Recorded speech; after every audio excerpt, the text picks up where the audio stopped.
So as I was saying, the first thing that we need to know is what is the function and what is the category. So let's go here and talk about function and category. The category of a grammatical unit is determined by its own structure. That is to say, it has to do with if we have a phrase whose head is a noun, that is a noun phrase, that is the category. The category is the unit, or more specifically, the class of unit, the class of word. The categories are the parts of speech, a noun, a verb, an adjective, an adverb, a pronoun, a preposition, a conjunction. As you can see here, you can see open classes and closed classes.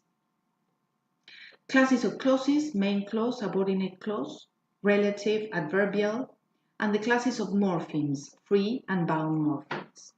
The function of a grammatical unit is determined by the relation of the units, its relation with the other units. So the functions may be subject, direct object, indirect object, subjective complement, prepositional complement. And it can be a modifier, a quantifier to a noun, a verb, etc. So an example that I always give is that I am Mercedes. This is what I am. This is my category. It would be my category. This is what I am. Or I am a woman. This is what I am. But then I have different categories. I have different functions. The category is woman. I've got different functions. If I am in my house, I am a mother, or I am a wife. If I am in relation to my husband, I am his wife. In relation to my mother, I am her daughter. In relation to my daughters, I am their mother. In relation to the man who sells bread, I am a customer. So that is the function. That is the role.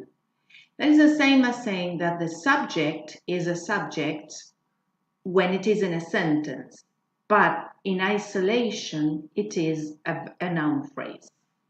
So the function of the grammatical unit is determined by the relation of other units. It is the role it plays in the sentence, in the same way as in my case, the case that I gave you, the function is the role that I play according to the context in which I am. It is determined by its syntactic relation. So here we've got an example. The phrase a locust is a noun phrase because it is made up of two words, a and locust. Locust is the main word, the lexical word. So it is what defines what kind of phrase it is. But in isolation, we can't say what function it has because it is not in a sentence. If I've got the word a locust alone, it doesn't have a function because it is not in a sentence. But we've got the sentence, the locust is green, or the cat ate the locust. In this case, the locust is green. The locust is a noun phrase, subject. In the cat ate the locust is a noun phrase, direct object. In the protagonist is the locust is still a noun phrase, but it is a subjective complement. I gave the locust the chance to live. The locust is still a noun phrase, but it is an indirect object. In all these sentences, the locust is a noun phrase. That is its structure, its category. But the function varies according to the role the noun phrase has in the sentence. Subject, direct object, subjective complement, or indirect object. So here what we have is all the list of functions that you may have: subject, predicate, head, determiner, direct object, indirect object, objective complement, subjective complement, adverbial complement, preposition, prepositional complement, here there is a mistake. Preposition is not a function, sorry. Prepositional complement, yes. Post modifier, pre-modifier, classifier, adverbial adjunct of place or time. Well, and these are the different categories. Noun phrase, article, indefinite article, verb phrase, adjectival phrase, adverbial phrase, adjective, adverb, noun, coordinating conjunction, cumulative coordinating conjunction. So, which is a subclassification of coordinating conjunction. So, and this, I'm going to add this as time goes by.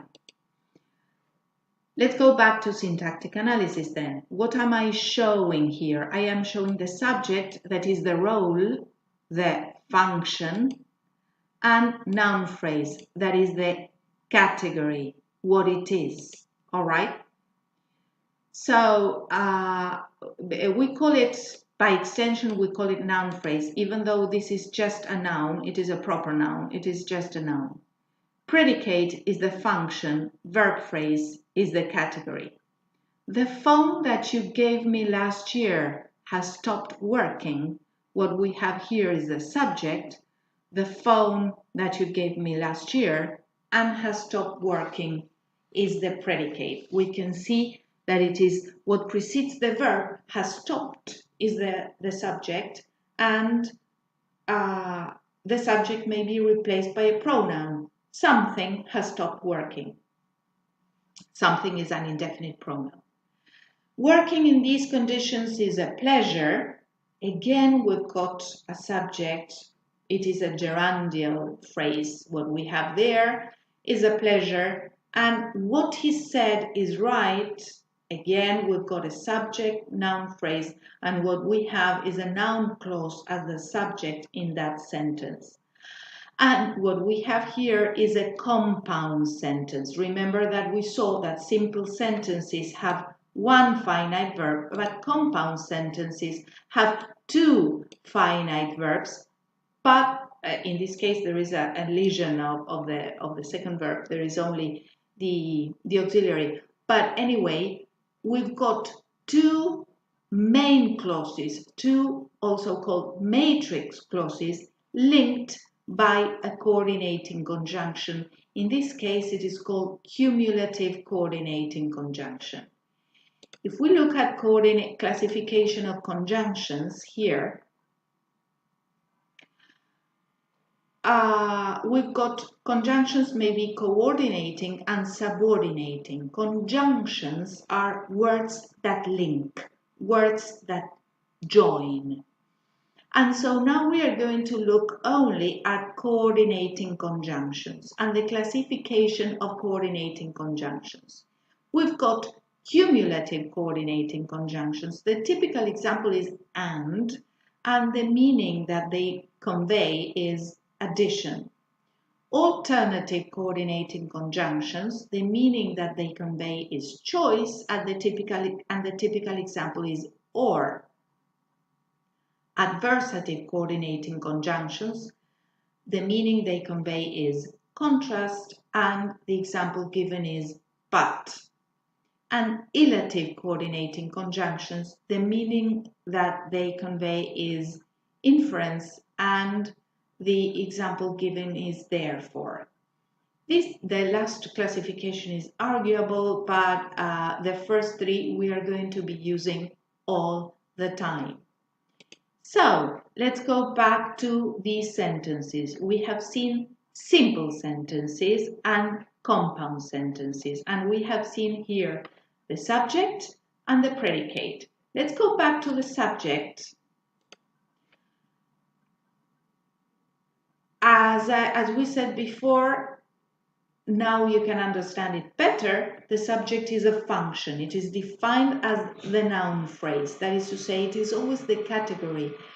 It's always going to be a noun phrase or a noun phrase equivalent, a noun equivalent. That is to say, when I say smoking is bad for your health, smoking is a gerund, but it is a noun equivalent because it has nominal value. So it is the noun phrase that immediately precedes the verb in general. Yeah, in general, but because in affirmative sentences, because if we have inversion or if we have a question, it's not going to precede the verb. What categories may function as a subject? A noun or a noun phrase, what we have seen up to now. The car is white. John studies English. John is a noun phrase or a noun, a proper noun. Eggs are bad for the liver. That's a noun. A pronoun, he is tall, someone is singing. He is a personal pronoun, someone is an indefinite pronoun. A gerund, smoking is bad for your lungs, complimenting is lying, complaining to the authorities, that is the subject, won't be much good. Meeting you, that is the subject, meeting you here is the subject, has been just splendid. Working in these conditions is the subject, is a pleasure. Something is a pleasure. So that's the subject. An infinitive, to smoke cigarettes is bad. To smoke cigarettes is the subject. It is an infinitival phrase that we are going to see after the winter break. To see you is always a great pleasure, and to act like that is foolish. A noun clause was what he said is right. What he said is the subject. How do I know? I can replace it by an indefinite pronoun, something. Something is right. Or a demonstrative pronoun. This is right. And that's it. Okay, so let's go back to the syntactic analysis, and we're going to see that we have already seen the subject, the predicate, simple sentences, compound sentences, and coordinating conjunctions. In the next videos, we are going to go on with this.